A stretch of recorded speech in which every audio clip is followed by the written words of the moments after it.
there, let's keep talking about the 5 love languages. Today, we are going to focus on quality time. Now, last week we talked about acts of service, so if you haven't had a chance to check that out yet, it is still available for you to do so. And if you have not taken the 5 love languages quiz yet, I will make sure to put a link in the description of this video.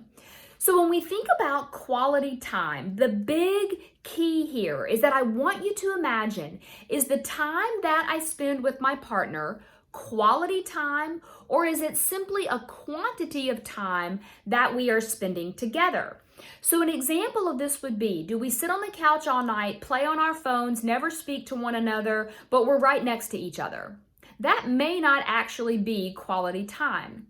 I like to get people, especially when I'm working with them as a couple, to set aside some guaranteed time each week to spend quality time with no distractions and no screen time if possible. The one exception is that if you do want to go like watch a movie or you want to watch a show and then spend some time talking about it, I do think that's an acceptable use of quality time. But if all you do is lay on the couch and watch shows and never speak to one another, that's probably not counting as quality time. If your partner really does love quality time as a way for them to feel the love from you, I want you to just think outside the box of some ways that you can do that. And it doesn't have to be expensive.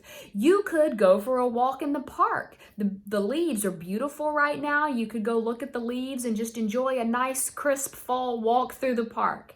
You could do a picnic in the living room floor.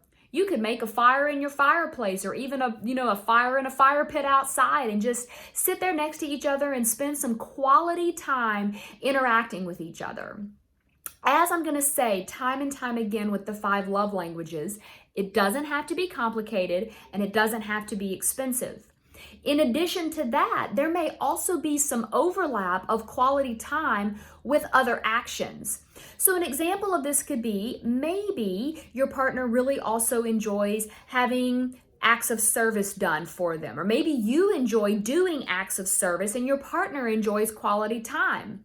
If you prepare the meal or prepare the picnic or prepare all of the things for the quality time excursion, not only are you doing an act of service, but now you're also spending quality time. So you have found a way to mix those two together so that you're not just doing it in one of the 5 love languages.